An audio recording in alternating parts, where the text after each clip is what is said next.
фажр намазы. Biz бағымдат намазы дейбіз. Бұны араб тілінде салатул фажр дейді. Фажр намазы деп айтылады. Фажр намазы таң атқаннан баштап күн шыққанға шейін оқылынады. Таң ату деген балдар субух садық деген сөз.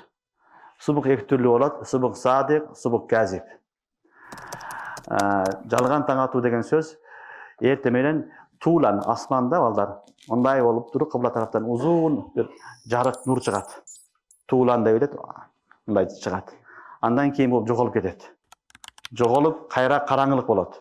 Мына ушул учурду фукахалар, уламалар субух кәзиб деп айтады. Жалған таң дейді. Бұл уақытта намаз оқылбайды. Бағымдат уақыты келбейді. Андан кейін біраздан кейін субух садық башталады. Ал арзан башталады. Арзан дегені мындай көлденеңше. Жүнуптан шималға қарап, ушундай міне болады, таң жүре баштайды. Таң жүреді дагы, жүргөндө алган таң жүргөн сайын жарыгы берет. Жарык кирип, жап-жарык болгонго чейин жарыгы берет, ушуну таң деп айтылат. Ошол таң сүрүлө баштагандан баштап, күн чыкканга чейин мына ушул багымдаттын убакыты, фажрдын убакыты. Ушул убакытта фажр намазы окулунат. Фажрдан башка намаз окулбайт. Фажр намазы, фажрдын 2 рекет намазы окулат. Андан башка намаздарды окуганга болбойт. Бир гана каза, аны азыр айтабыз иншалла. Демек, фажр намазыны таң аткандан баштап окулат балдар. Күн таң аткандан баштап күн чыкканга чейин окулатыган амал. Бирок фажр намазында мустахаб вакыты биздин Ханафи мазхабта исфирар дейт. Исфирар деген жарытып окуу. Асфиру бил фажр фа иннаху а'заму лил ажр дейт хадисте. Пайгамбар саллаллаху алейхи вассалам фажрды таң аттырып, жарытып окугула. Фа иннаху а'заму лил ажр. Ажры көп болот деген. Ошон үчүн Ханафи мазхабында бизде күндү жарытып, таңды жарытып окуган мустахаб амал, жакшы нерсе.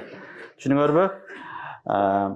Буну уламалар айтат, эң жакшы тарикасы эрте мененки 2 рекет намазды сүннөткө муафык 40-50 аят окуп, бүт намаз бүткөндөн кийин коркус намазың бузулуп калган болсо, кайра алып, кайра ошончолук окусаң, ошондой окусаң да күн чыкпаса, ошондой деңгээлде окушлук жакшыраак дейт.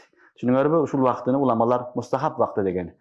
Кыскасы фажр намазы таң аткандан баштап, субух садыктан баштап күн чыкканга чейин аралык.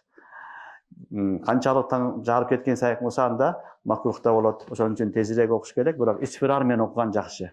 Ал эми аялдарга галас, караңгылыкта окуган жакшы. Аял кишиге эмнеде караңгыда окуганы жакшы. Алар караңгыда үйүндө окуй берет. Эркектерге мешитке барып, ошол таң аткандан кийин, бир аз жарыгандан кийин, жер бир аз жарыган учурда окуган бул афзел вакыты.